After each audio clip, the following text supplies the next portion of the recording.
Hey guys, Tbull here. Today we got a game in the shores for you. I figured with the Achikov coming out, that'll be the next campaign reward ship, Tier 7 Russian cruiser. Figured we might as well take a look at Russian cruiser game today, and then I'll cover that ship probably within the next day or two would be my plan. Anyway, jumping into this match in the shores, we got land to fire. Note one destroyer per side, and we got him on our side here, so... The Fubuki, watch his deployment early on. He does a pretty good job. He goes forward, gets within spotting distance, which is nice. That allows us to park behind this island, as you'll see our deployment. But looking at his game, if he wants to play more in between the A and B spawns, or more toward in between the western and central spawns in this particular game mode, then potentially he could help spot the middle and our flank. Just a minor nitpick.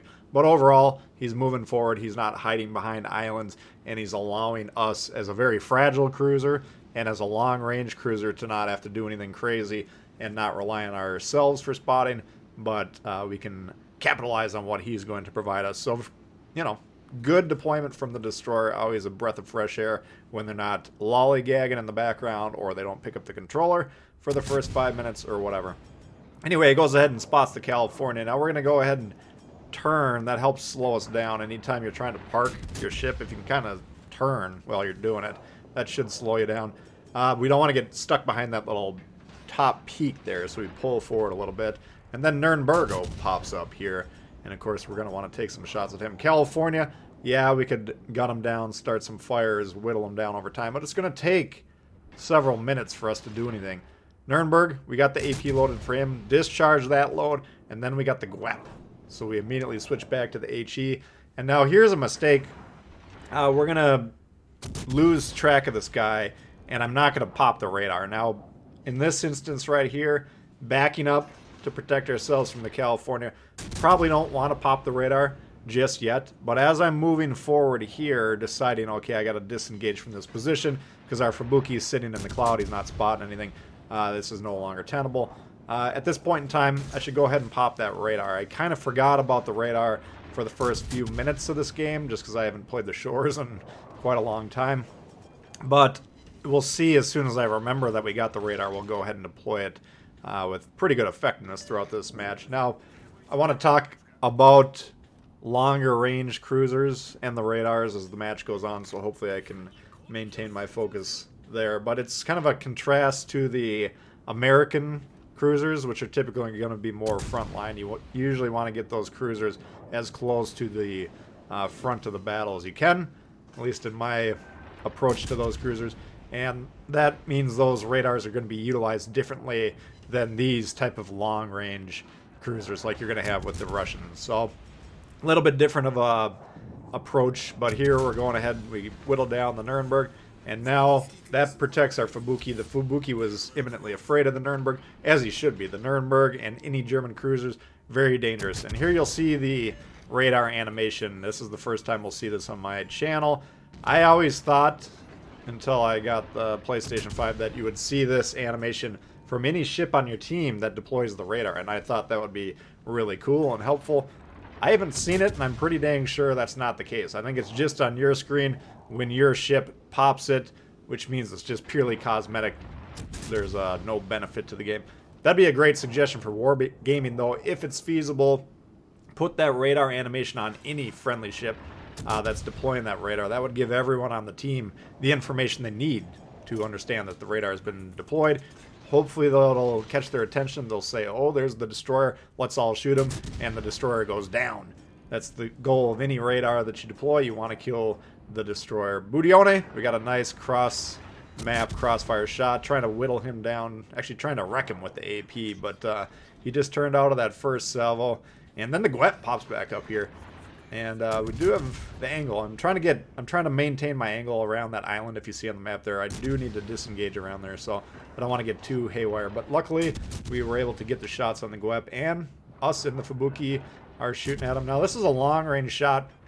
Not necessarily the easiest shot known to man, but it's easier in Russian cruisers to shoot destroyers at range than something with a floatier shell like the British or the American cruisers, those type of long time to target type of shots.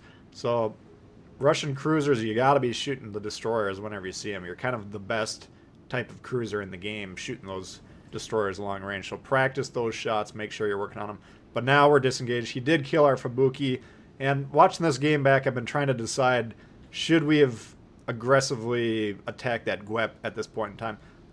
Why I'm not doing it is I'm very wary of that California, and as long as he's back there, we can't really push that aggressively into that destroyer. So that's why I disengaged and came over here.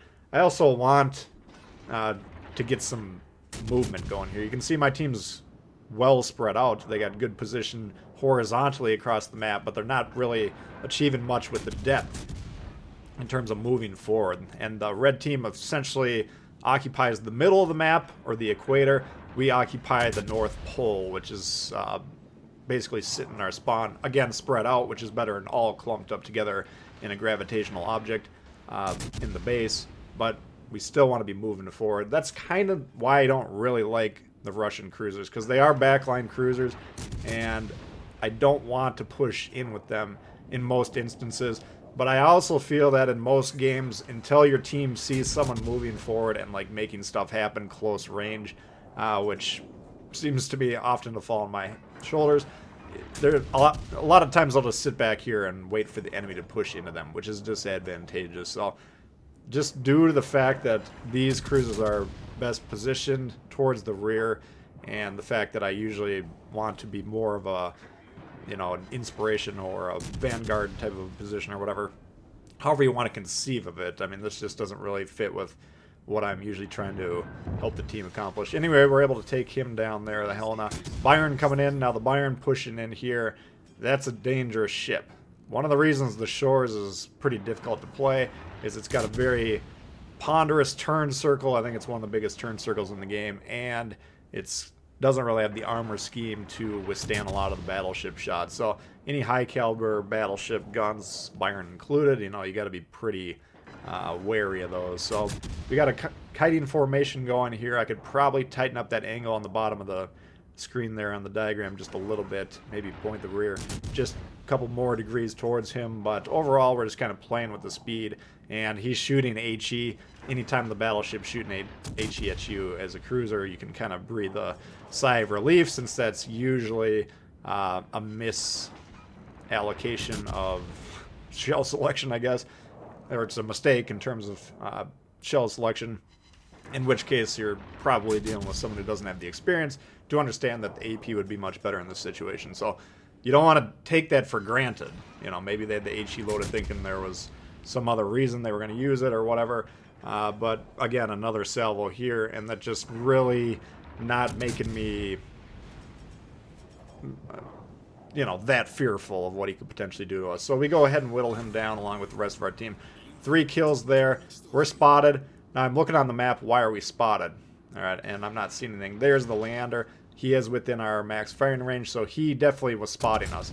So I go ahead and shoot at him, trying to decide, is the destroyer also spotting us or not? Now the Lander's going to make this very easy, and as soon as he drops spot there due to the cloud, and we remain spotted, now we know conclusively the destroyer is in the area. So I'm going to go ahead and take a salvo or 2 at that guy, but, you know, as we're thinking about this play, as it develops, noticing the spotting and saying to ourselves, okay, we got a pretty good shot at this destroyer. He's not going to be expecting this play. He thinks we're occupied, and I'm expecting him to be almost directly to the west, just because he deployed on the western flank. Usually those destroyers will push due north as far as they can and then try and get in the base.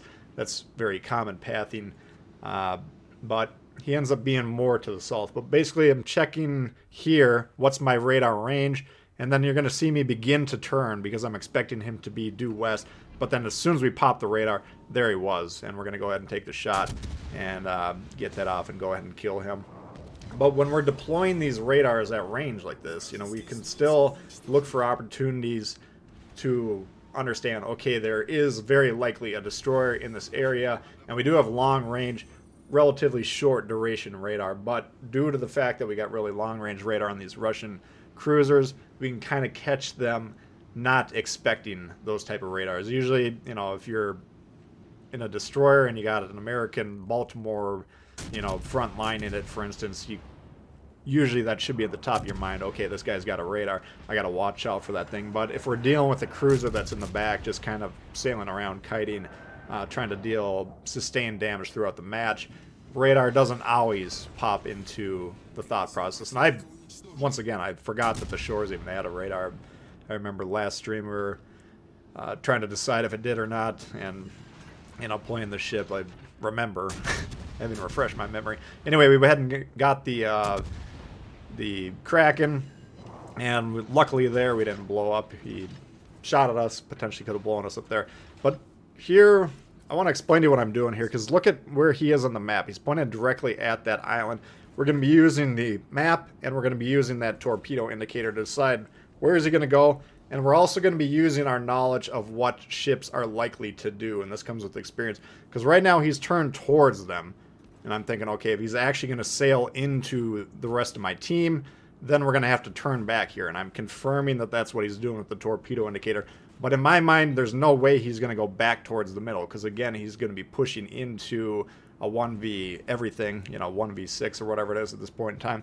Whereas if he continues around the western edge of the island, then presumably I'm the only ship over here. He can disengage behind that island, put that island between him and the rest of my team, and then he can take me on 1v1, presumably. So I was always under the impression that this would be the better direction for him to go, and eventually he figured it out as well. But I just want to kind of explain that to you guys, because a very common mistake that I see in this game is going around the wrong side of the island. If you go around the wrong side of the island, chasing the ship, it's going to take you minutes and minutes and minutes to get back into position to do what you think you're trying to do here. So paying attention and understanding how to read what the ship's intentions are, that comes with experience, but I just kind of wanted to walk you through my thought process there and just have you guys start thinking about it. Make sure, put yourself in that ship's shoes and say, what does this guy want to do? Just because it looked like he was going to go back into him, I was pretty, it was not likely that he was going to continue to do that, and I wanted to make sure before I committed that he actually was unable to turn around. Anyway, that'll do it for that one, guys. Hopefully you did enjoy that. If you did, please hit the thumbs up. New to the channel, consider subscribing. We got lots of World of Warships coming all the time. Questions, comments, leave them below. Love to hear from you guys, and we'll see y'all later. Peace.